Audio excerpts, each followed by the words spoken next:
This is Doc Ethel inviting everyone to be with us at Pugad Vloggers, Monday to Friday, 7 to 8 in the evening at DZRJ 8:10 a.m. Radyo Bandido TV. Watch and listen to Pugad Vloggers, Monday to Friday from 7 p.m. to 8 p.m. Airing on Sky Cable Channel 224 and on all DTT boxes. Simulcasting online on Facebook and YouTube. Listen and watch on your mobile devices. Just search DZRJ Radio Bandido.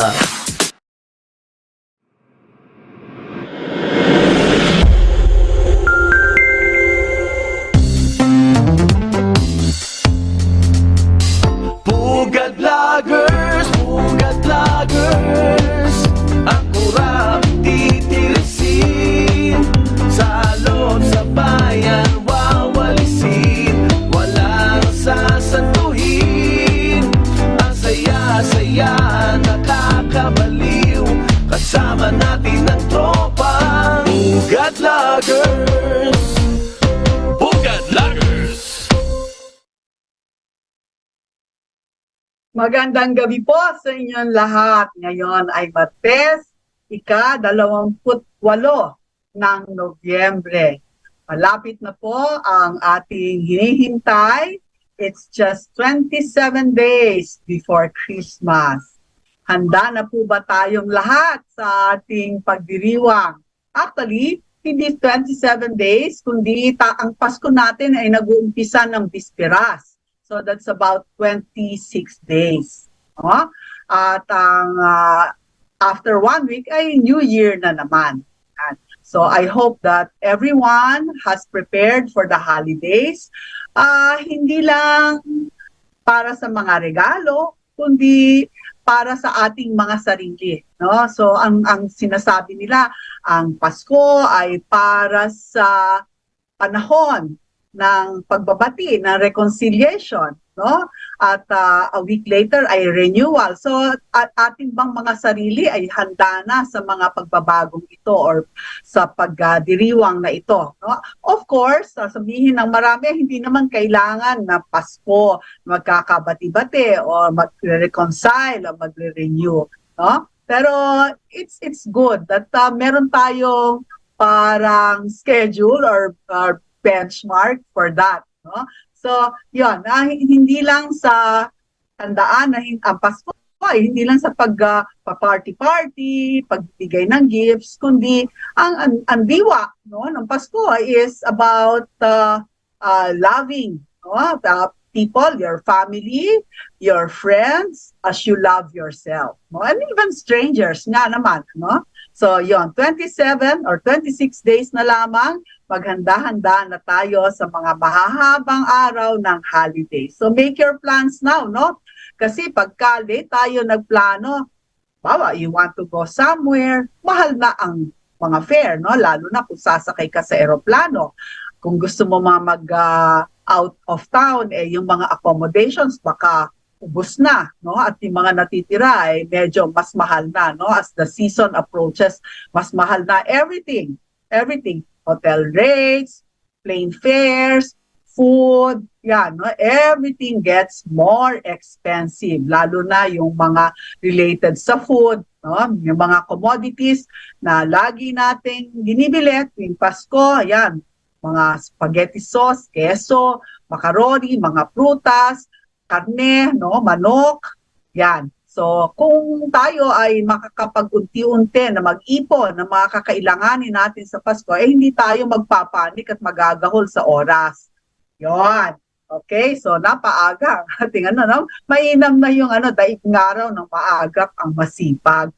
Yan. So, ang ating pag-uusapan, no, ngayong gabi ay napakarami. Marami ang naganap itong mga nakaraang araw. Okay? At isa sa mga ating pag-uusapan ay ang pagsabi, no, ng Pangulo na pag-aaralan, no? Hindi lang ang Pangulo kundi ang Secretary of the Department of Justice at marami pang ibang kawani ng gobyerno na sinabi na pag-aaralan ang pagsali muli ng Pilipinas sa International Criminal Court. Ano ba yung International Criminal Court? Ito ay isang grupo, asosyasyon ng mga bansa na lumilitis, no? Inihaharap sa International Criminal Court ang mga tinatawag nilang crimes against humanity, no? Nililitis doon at binibigyan ng mga sanctions, no, at mga parusa ang mga personalities na involved. At kamakailan lamang ay sinabi na at marami na nagsususog na ang Pangulong Duterte, dating Pangulong Duterte, no, from 2016 to 2022 ay iharap sa International Criminal Court sa mga di umano ay kanyang mga kasalanan habang ang war on drugs ay ginaganap ng kanyang termino, no? So ano ang sabi ng mga nakaalam sa batas tungkol sa International Criminal Court at ang pag-iisip ng ating gobyerno na sumali ulit, no? Pero bago yan ay ating narinig, no? Before this news about our government considering studying the possibility of rejoining ICC ay sinabi na tahasan na sinabi ng Pangulo dati na we are done with the ICC, no? And there's no possibility that we will deal or we will join the ICC anymore. So, hindi natin maintindihan kung bakit muling binubuksan ang posibilidad na tayo ay muling sumali sa International Criminal Court, no? But ito ang sabi ng nakaalam ng batas tungkol dyan. At yan ay walang iba kundi si Attorney 𝗕𝗲𝗃𝗏, no? At siya ay isang international lawyer, no? Kung tutusin. Basahin natin ang sabi. All right?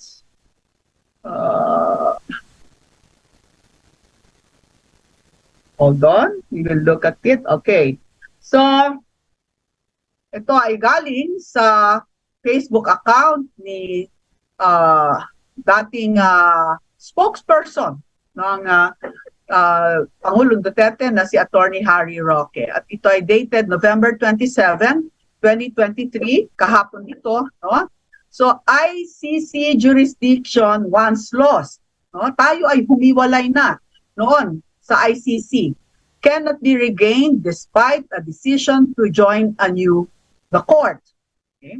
Whether or not the Philippines rejoins the International Criminal Court or ICC, lawyer 𝗕𝗲𝗃𝗏 said that the court's absence of judicial cognizance, mga technical legal terms to, na mga legal terms, over the drug war case precludes or hindi sinasali, no? Or isinasantabi, okay? Precludes it from investigating former President Rodrigo Duterte and Vice President Sara Duterte, no? Kung tayo man daw ay sumali ulit sa International Criminal Court ay hindi kasali, no? Hindi na masasali ang investigasyon sa Pangulong Duterte at kay Sara Duterte. Whether or not the Philippines rejoins, no, the International Criminal Court. Roque, the only Filipino included in the court's list of counsel, so he has to know, no, what he is talking about, because he is the only Filipino included in the International Court's list of counsels. Also cautioned President Ferdinand Marcos against political advisors using the ICC issue to foment division between the Marcos government and the Duterte family. Mukha nga naman, sa obserbasyon ni Attorney 𝗕𝗲𝗃𝗏 ay ginagamit ang ICC upang paghatiin or paghiwalayin, mag-create ng division sa pagsasama ng presidente at ng vice-presidente. Okay, the former presidential spokesperson opined or sinabi niya that the war on drugs case officially came under the court's cognizance after the pre-trial chamber authorized a preliminary investigation in 2022.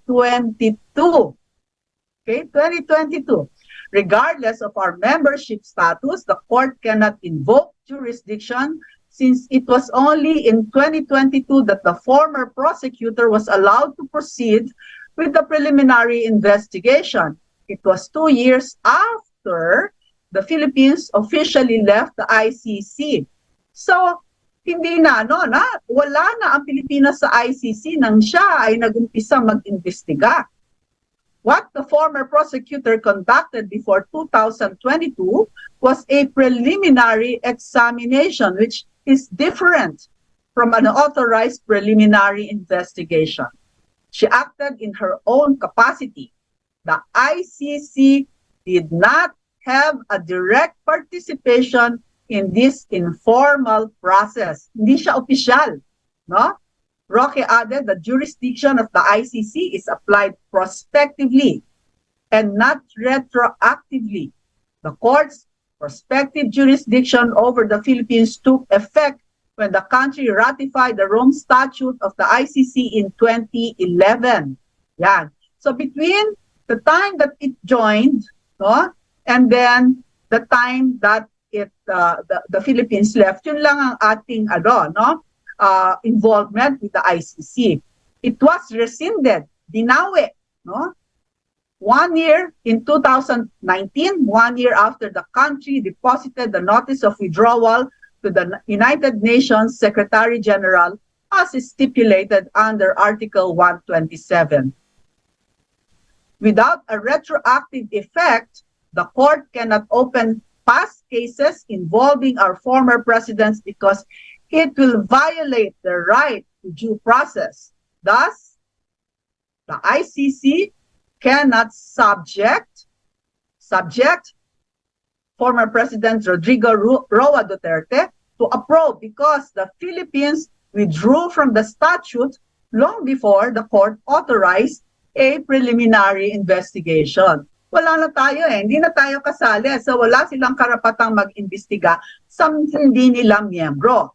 The first Asian admitted to practice before the ICC believes, ito si Attorney Harry Roque, that given the court's prospective jurisdiction, it can only investigate a sitting chief executive or current leaders suspected of committing grave crimes against the international community. So kung tayo ay sasali muli sa International Criminal Court, ang pwedeng imbestigahan ay ang sitting president. Sino yung sitting president na yon? So, ang sitting president, kapag tayo ay nag-join ulit sa International Criminal Court, ay si President Ferdinand Marcos, no? So, if there is something that the International Criminal Court wishes to investigate, he will be subject as well, no? But not President Rodrigo Duterte. Yan. Roque agreed with President Marcos that the Philippine government and the court must settle first the fundamental issue of Philippine sovereignty and judicial independence relative to the court's jurisdictional reach. Roque also argued the president to be wary of individuals that might use the issue to gain political leverage against the Duterte family in the lead-up to 2025 midterm and 2028 presidential election. O nga naman, when you are dangling the sword of Damocles, however you pronounce it, inuumang mo yung sword ng ICC sa ulo ng mga Duterte, meron tong chilling effect kahit na paano. Chilling effect, maaaring hindi sa kanila, kundi sa kanilang mga supporters na natatakot na baka ang Pangulo at ang kanyang pamilya ay maimbestigahan at mapunta o malagay sa peligro.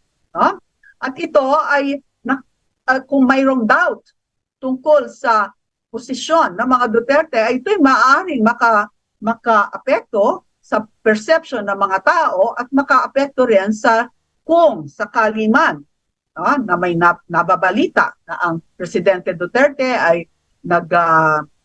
nagpaplano na tumakbo muli, na pagka sa isang posisyon sa gobyerno, ito ay makakaapekto, no? Or kaya ang mga miyembro ng pamilya ng presidente na tatakbo sa mga iba pang posisyon, no? I am worried that PBBM might be getting the wrong advice from people out to harass and muscle PRRD and Vice President Sara. Alam naman natin, no, na ang posisyon ni Vice President Sara ay napaka importante dahil siya ay inaasahan na tumakbo bilang presidente sa susunod na eleksyon sa 2028, no, yung presidential election. At maraming interesado din sa kanyang posisyon, no? So, I appeal to the president to ignore those sowing discord. Sino kaya itong mga taong ito? In the unity and dissension between the Marcos and Duterte families. Nakikita ito ni Attorney Harry Roque na ginagamit ang issue ng ICC para paghiwalayin, no? Para magkaroon ng animosity ng paghihiwalay ng unity, no? Roque stress after the botched impeachment moves, ating pag-uusapan yan later, no? In the lower house on the vice president, some ambitious politicos might capitalize on the ICC probe as a way to humiliate Inday Sara or worse, remove her from office. Okay, talagang matindi. Nowadays, matindi talaga yung kampanya against Vice President Sara Duterte, no? At may nagplano na maghain ng impeachment para against Vice President Sara Duterte base sa kanyang confidential intelligence fund at marami pang ibang issues, no? Pero hindi ito natuloy, no? Ito ay inihain, ang impeachment move against Vice President Sara Duterte ay inihain ng ilang miyembro ng Makabayan Bloc, no? At ng dalawa pang miyembro ng lower house. Pero ito ay hindi natuloy, no? Magkakaroon sana ng pagpupulong tungkol dito, ngunit sa hindi natin alam na dahilan ay ito ay hindi natuloy, no? So maaari alam naman natin na ang impeachment is a numbers game, no?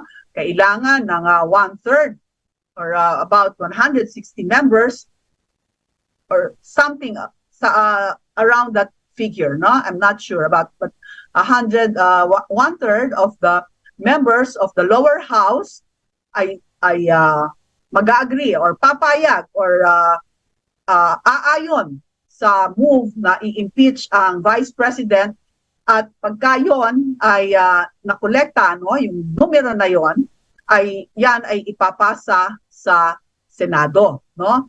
Maaari, no, na hindi natuloy kasi ay hindi sila nakakalap ng enough na aayon or boboto para sa impeachment ni Vice President Sara Duterte. Isa lang yung haka-haka. Maaaring marami pang dahilan kung bakit yan natuloy, no? Hindi natuloy. The ICC is investigating alleged crimes against humanity and other offenses related to the war on drugs committed in the Philippine territory between November 1, 2011 and March 16, 2019. No, yan yung period na miyembro tayo ng ICC. Former President Duterte served as Davao Mayor from 2013 to 2016 and the country's chief executive from 2016 to 2022. And Vice President Duterte was Davao City Mayor from 2010 to 2003 and 2016 to 2019. So these are the periods wherein we were members of the ICC. No? Pero yun nga, ang investigasyon ay nag-umpisa, no, pagkatapos nating humiwalay na sa ICC. So ang sabi, ang opinion ni Attorney Harry Roque, walang karapatan, no, na usigin pa ang presidente at ang kanyang pamilya. Yan ang no. So marami sa mga kapanalig at mga supporters, no, ng Presidente Duterte at ang kanyang anak na si Sara na nagulumihanan tungkol dito. Siyempre naman ating inaasahan na si Vice President Sara Duterte ang magiging susunod na presidente, no? Sana. Pero yan ay maaaring makahadlang sa kanyang political plans, no? Pero yun nga, kung tayo ay maasa na totoo, no, at tama at accurate ang perception at opinion ni Attorney Harry Roque, ay wala tayong dapat ipangamba sapagkat yun nga, nasaad na hindi na po pwede, no? Hindi siya retrospective or retroactive. Mag-join tayo ngayon, yung mga years na hindi tayo kasama ay hindi po pwedeng imbestigahan. Okay. So, ano ba ang opinion ng mismo ni Presidente Duterte tungkol dito? Ang gusto pa nga ni Presidente, hindi siya natatakot na at ito talaga ay nagpapatunay na we had a fearless president who is not afraid to face his accusers. Ang sabi pa nga, ay hindi ko alam kung ito ay seryoso o pabiro. Pero ang sabi ng Presidente Duterte ay okay lang, humarap at kung makulong ay makulong. No? Dahil, yun nga, tayo, at alam niya ang psikolohiya ng mga Pilipino na tayo ay lalong umiigting ang ating, lumalalim ang ating simpatya kapag may naaapi, no? He will be the underdog here, no? Talagang kung magpo-proceed pa itong pag-uusig sa kanya ay lalabas talaga na siya ay inaapi, no? Pina-persecute siya, no? And he will have the sympathy of many people because we do not want people to be unjustly treated, no? So okay lang, no? Matapang talaga ang ating presidente and he thinks that that will be good for the nation, for him, and probably even for the political career of his daughter, no?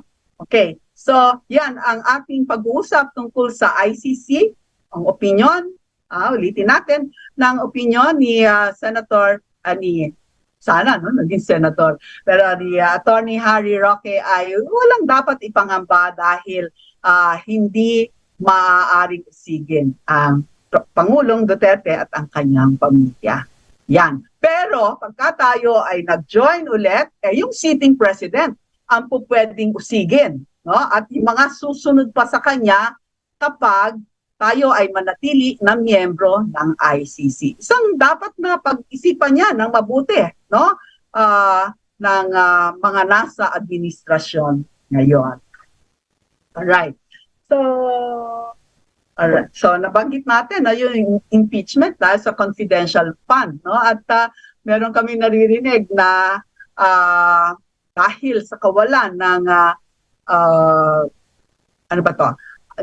Pag yung mga lumalapit, no, sa opisina, mga satellite offices ni Presidente, ni slip of the tongue lang po, no, ni Vice President Sara Duterte, no, kapag walang pondo, no, para sa mga aid, mga tulong na hinihingi ng mga tao dahil naubos na ang pondo, ay nagkakaroon ng conclusion agad, no? People are jumping to conclusion na walang pondo dahil walang CIF, no? Maaring erroneous itong pag-iisip na ito. Pero in a way, no, ay ang pagkait sa Vice President Sara Duterte ay nagkaroon ng pag-iisip ang mga tao na sila ay hindi natutulungan dahil wala ng CIF, no? Parang nag-backfire, no, yung pagkait sa kanya ng CIF. At yun nga, no, people feel deprived rightfully or erroneously that because of the CIF that was not given the Vice President ay sila ay napagkaitan ng serbisyo, no? So tingnan mo nga naman, no? Ironic na yan ang iisipin, no, which also works for the Vice President. All right. At isa pa, no, ating nabalitaan, no, at ating nabasa rin sa mga dyaryo na ang presidente, no, si Presidente Marcos ay nag-approve ng amnesty para sa mga rebels, no? Kasama na dito yung mga miyembro ng ano ba to? CPP, CPP, Communist Party of the Philippines, National Democratic Front. Kasama na rin ang mga miyembro ng 𝗕𝗵𝗀𝗆 Brigade. Itong mga grupo na ito ay itinuring na terrorist groups, no? At kasama na rin sa bibigyan daw ng amnestiya ay mga miyembro ng MILF. Of course, katulad ng sa mga dating pamahalaan ay hindi kasali yung mga terrorist groups katulad ng Abu Sayyaf at ang mga krimen katulad ng rape at ng massacre. Yan. So hindi yon kasali. Tingnan natin, no? Sinasabi ng gobyernong ito ay ang pagbibigay ng amnestiya ay katulad ng pagbibigay ng pag-offer ng amnestiya nung panahon ni Presidente Duterte. Pero aking na pag-alaman na hindi talaga, no? Ang lagi sinasabi ng gobyernong ito ay ito isang pagpapatuloy ng amnesty program ng Presidente Duterte ng nakaraang administrasyon. Ngunit ang aking nadinig ay hindi sila identical. Now, kung ano ang pagkakaiba nila, hindi pa natin alam at hindi pa rin naman isinasa publiko kung ano ang mga terms and conditions kung saan i-grant ang amnesty sa mga nag-a-apply sa gobyerno ng amnesty, no? Pero ating nabasa sa mga balita, okay, na alright. Nagpunta sa Oslo, okay? Si presidential assistant, okay? Special assistant to the president, si Antonio Ernesto Lagdameo, at si Carlito Galvez, presidential advisor on peace, reconciliation, and unity, at si retired General Emmanuel Bautista.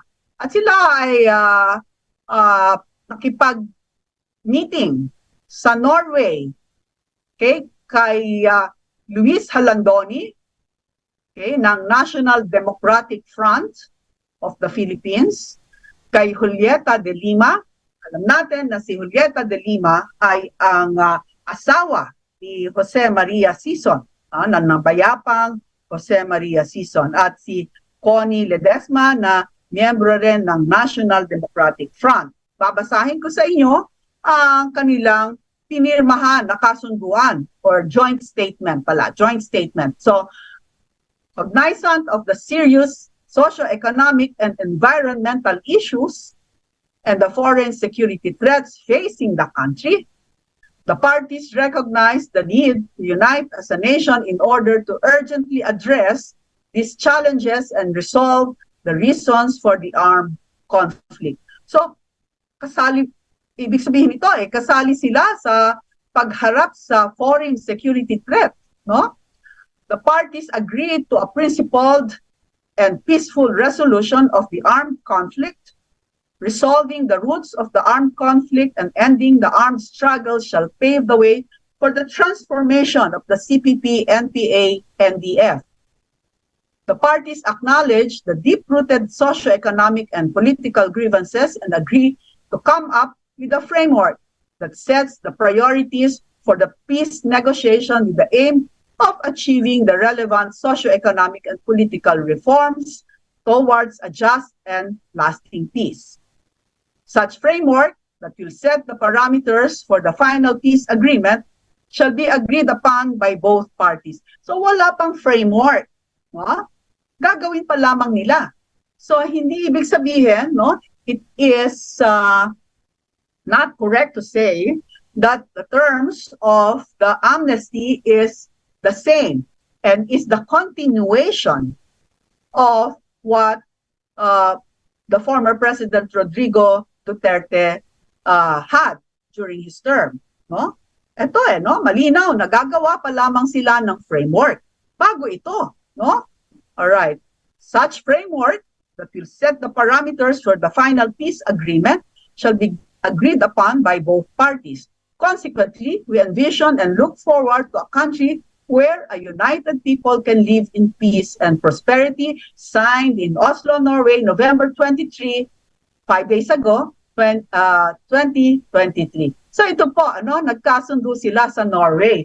So hindi totoo, hindi accurate na sabihin na ang pagbigay ng amnesty na ito ay katulad, identical, and just a continuation of what President Duterte had during his term. So ano ang mga kondisyon na ito? Hindi pa natin alam. No? So kailangan maging transparent ang gobyernong ito regarding the conditions wherein amnesty can be granted. Yan. So, ano ba ang aking obserbasyon at atin naman, nakikita din naman natin sa mga balita, ay ang supposed to be magbebenepisyo sa amnesty na ito ay hindi ayon, no? Kanilang opinion tungkol sa amnesty na ito ay parang hindi sila ayon, no? Let us see. All right. Basahin natin, no? So this is from our local newspaper, no? Lawmakers weigh in on President's amnesty grant to rebel groups. Ito ay sinulat no November 24, 4 days ago. Ito ang sabi ng ibang mga mambabatas. So, lawmakers weighed in on President Ferdinand Bongbong Marcos's proclamation of amnesty against Maoist and Islamic rebels, with some welcoming it, while others cast doubt on its effectiveness. Okay? So, ano ang sinasabi ng mga lawmakers, ang mambabatas natin, no? All right. On the other hand, the amnesty declaration received a lukewarm response from the Makabayan bloc in the House of Representatives. Gabriela Representative Arlene Brosas called the amnesty declaration ironic in view of what she deemed to be the militarization of communities in the country. Ayaw niya, no?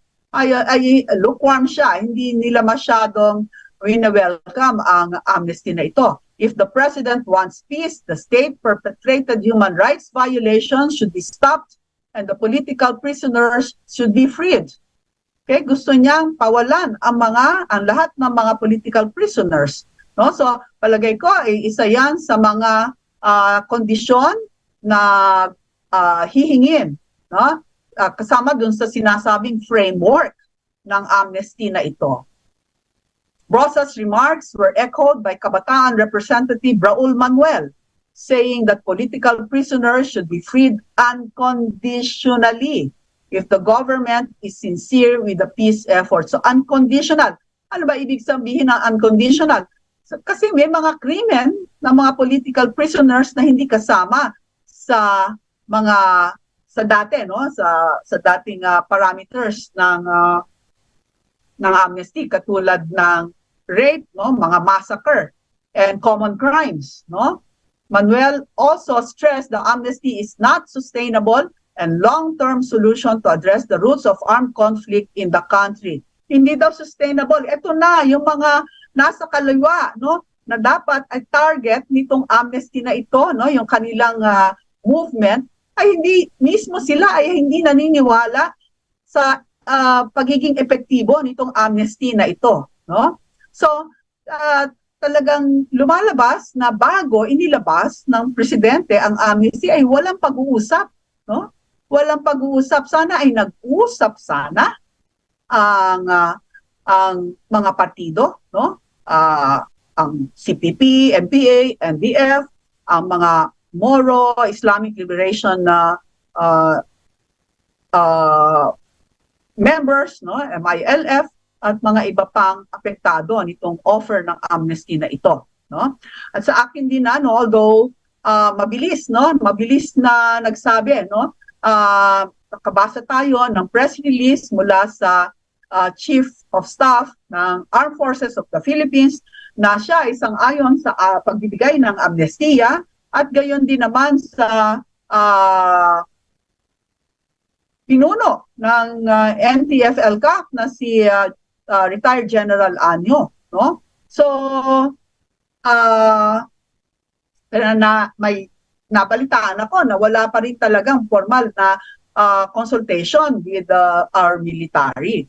So magulo talaga, no? Magulo itong usapan na amnestiya na to, and I hope that after all that has been said, magkaroon talaga ng pagkakasundo tungkol dito, no? Ang opinion ng mga iba, no, marami akong nadinig na hindi sila sang-ayon sa amnestiya dahil tayo ay nananalo na in our fight, no? In our war against the rebels, no? So ikaw ay nananalo na, you have the upper hand, ay hindi ka titigil hangga't ang pagkapanalo ay nasa iyo na. Nandun ka na tapos hihinto ka pa, no?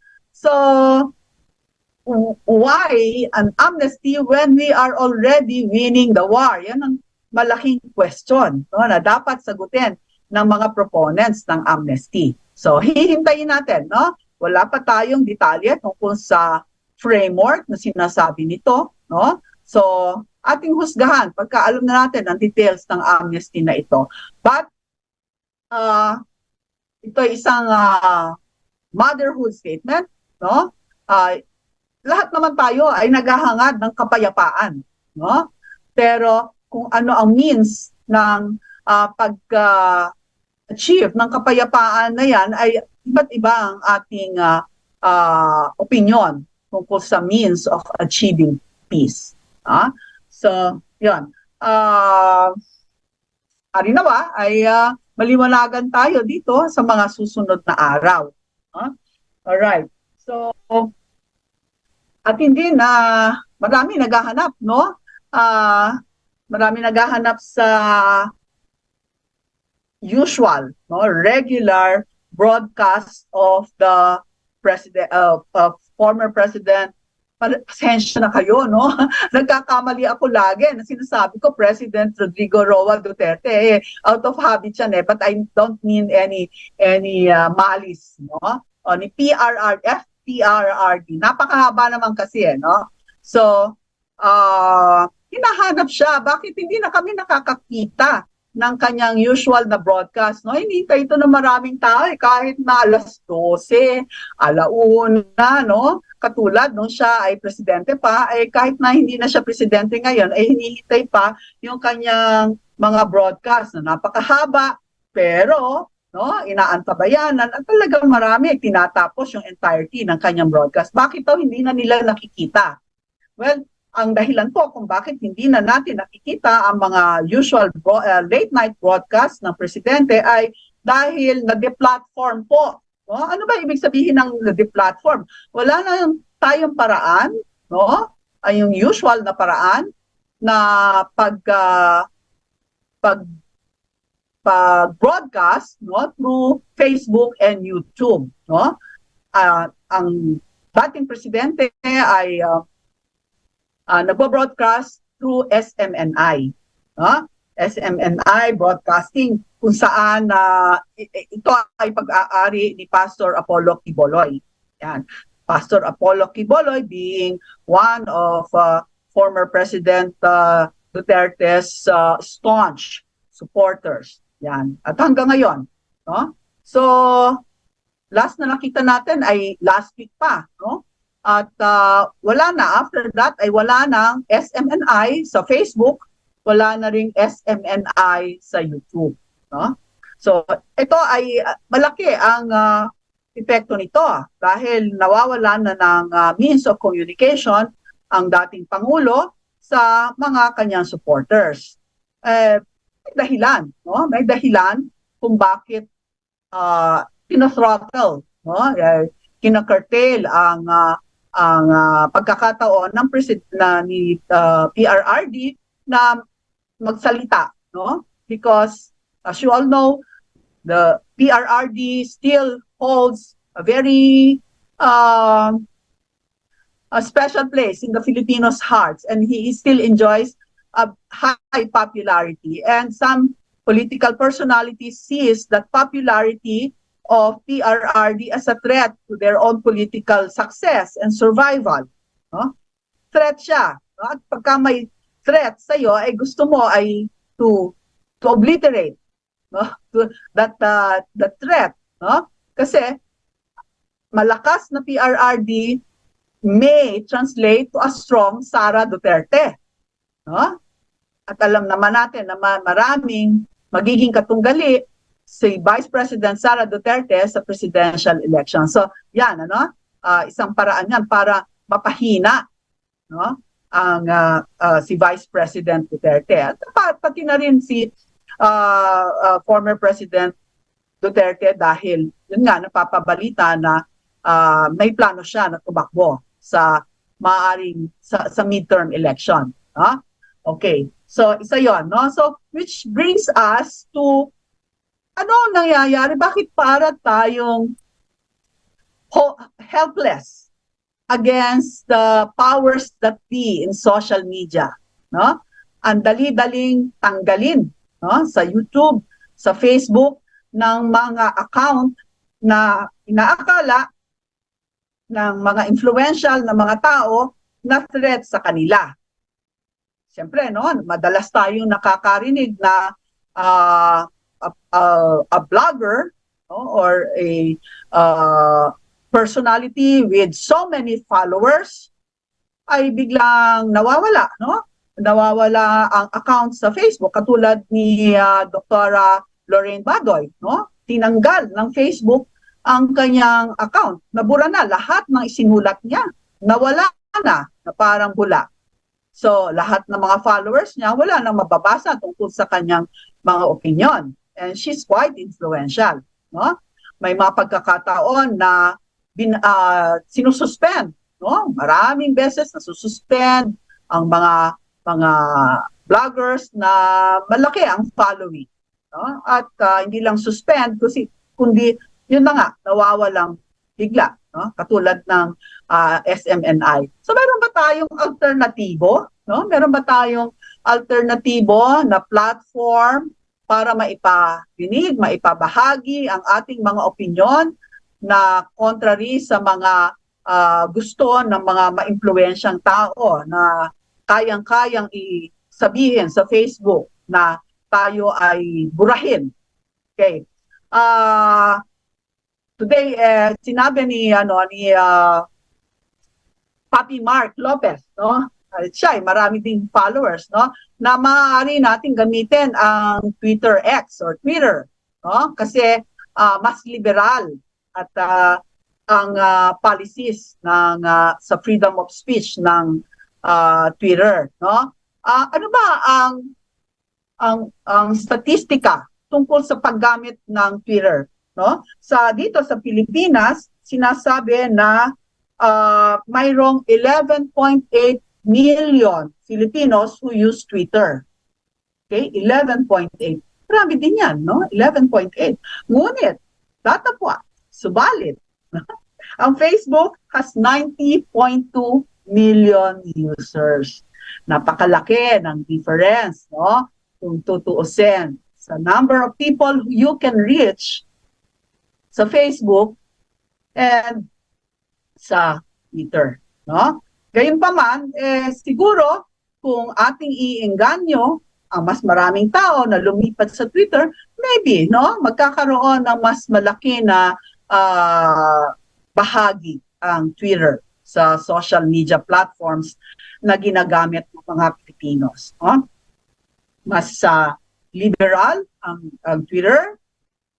Not liberal in the sense of the liberal Democrats, but malaya, no? Mas malaya ang pamamahayag sa Twitter at ang mga live, no, pwede rin mag-live na broadcast sa Twitter, no? So kung siguro maiisip ng Pangulo Duterte na gamitin ang Twitter, ay maraming kanyang supporters ay pupunta doon para gamitin ang platform na ito. Subukan natin, tingnan natin. Pero yun nga, no? Nakikita natin na mayroon talagang tahasan na pagsupil sa ating kalayaan ng pamamahayag.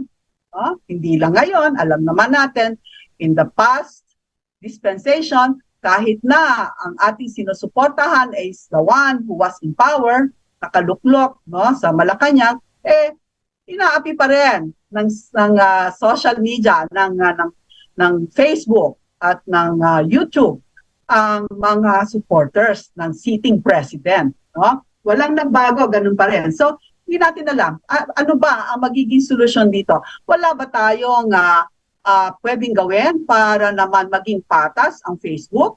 No? Mayroong nagsuggest, no, na bakit hindi natin tawagin, no, sa Senado ang namamahala ng Facebook, no? This is investigation in aid of legislation para magkaroon tayo ng mga batas, no, laban sa pagkasupil ng freedom of expression, freedom of speech, no? Tawagin natin at bakit ganyan, no, na ang ginagawa sa mga Pilipino na gustong magpahayag, no? Sana ay magkaroon ito ng momentum, no, na the call for an investigation on the practices of Facebook and other social media platforms that aim to curtail the freedom of speech, no? It's one of the basic rights that we have, the freedom of speech ng mga Filipino. Sana ay matuloy ito at magkaroon ng lakas ng loob ang ating mga mambabatas na ito ay gawin, no, sa Senado. Harinawa, no? Kasi malaki ang nagagawa nito, no, sa kahihinatnan ng ating mga political exercises, no? Kailangan ay patas. So kung iyong ipagkakait, no, ang pagkakataon para madinig ang mga opinyon na contrary sa mga makapangyarihan, hindi yan demokrasya, no? Hindi yan, ano, and I still believe that we live in a democratic country. Yan. So, yun ang ating take on the throttling, no, of our voices as Filipinos in social media. Okay, so meron pa tayong isang balita, no? Nababalita na merong mga private individuals na gusto, mga 4 na po yata yun or thereabouts, no? Na gusto magpunta sa Ayungin Shoal kung nasaan ang BRP Sierra Madre para magbigay ng support ng mga ayuda, sinasabi, no?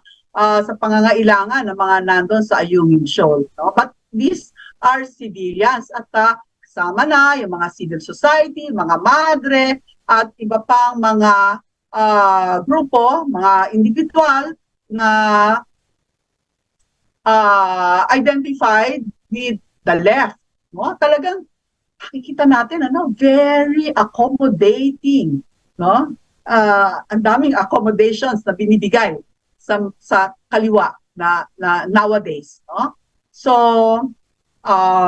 pupunta sila doon para magbigay ng mga supplies, no? But which poses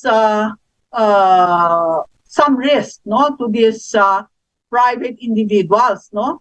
Pupunta ka doon, alam mo naman na yung area na yon ay contested area. Mainit, no? Mainit ang mata ng mga contesting parties diyan, China, ang Pilipinas, yung sa area na yan. Tapos pupunta ka diyan, mayroong commotion diyan, may mga rally diyan.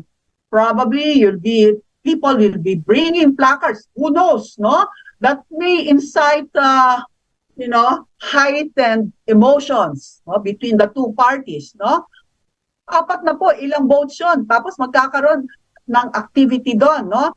Which is inviting probably inviting untoward incidents. Ito ba ay sinasadya? Bakit ano? Why don't we just leave the area alone? No? At wag gumagawa ng mga activities that can be interpreted as hostile. Okay?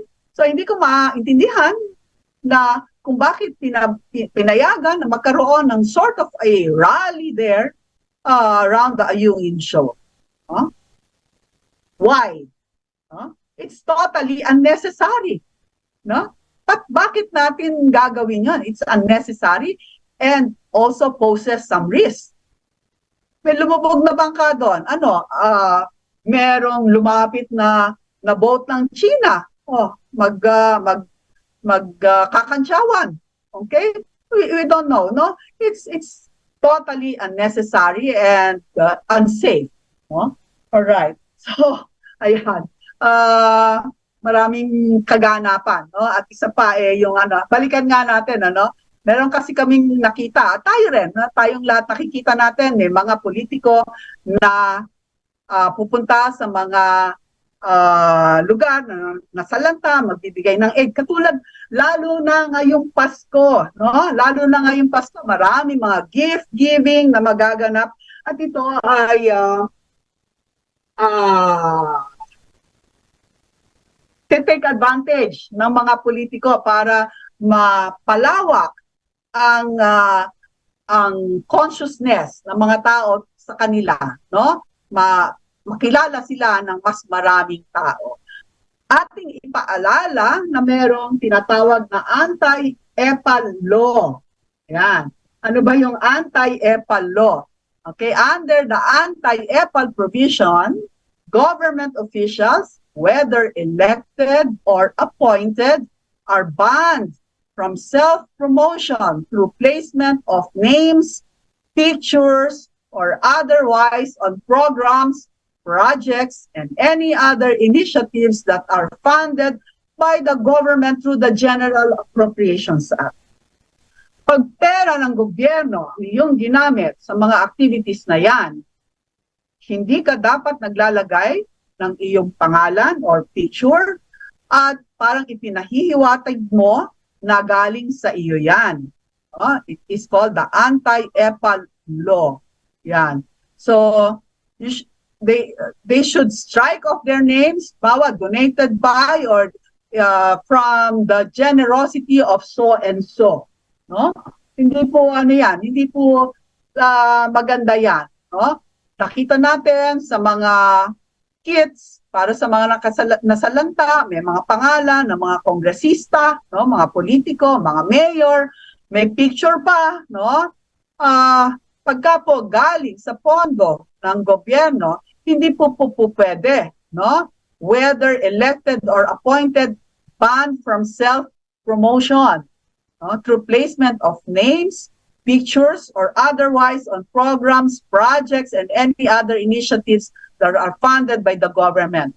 Paglagay ng mga initials mo sa mga lamppost, paglagay ng mga initials mo sa mga waiting shed, basketball court, no?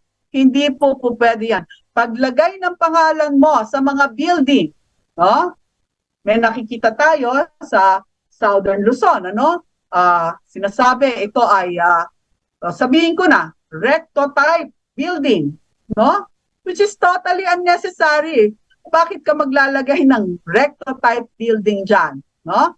So, meron po tandaan ng marami at ng ating mga kababayan, ng mga politiko, meron pong anti-epal law. Hindi ko alam kung anong punishment, kung may sanction yan sa paglabag ng anti-epal law. Pero, syempre, nababiolate po yung ating sense of good taste. No? Yung nakakaalibadbad, no, ang mga epal. Yan. So sabi ng ating tech ay final words na, no? So magpapaalam na po ako at ating po tandaan na sa mga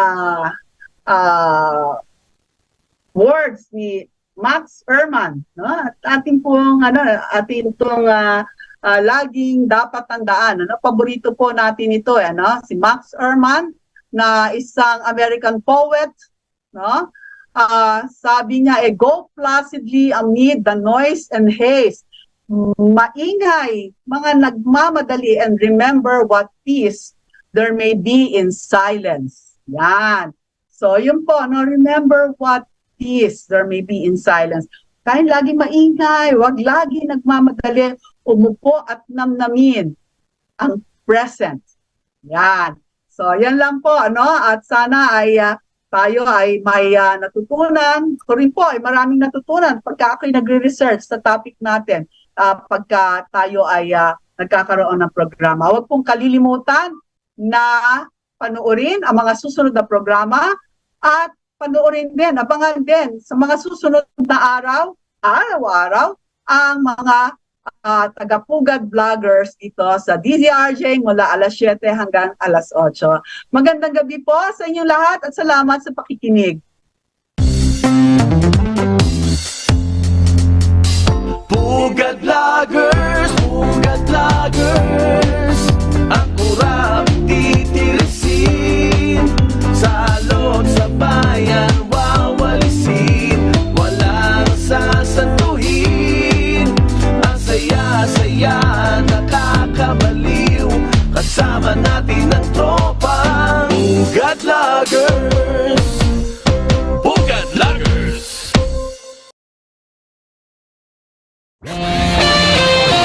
The views and comments of the hosts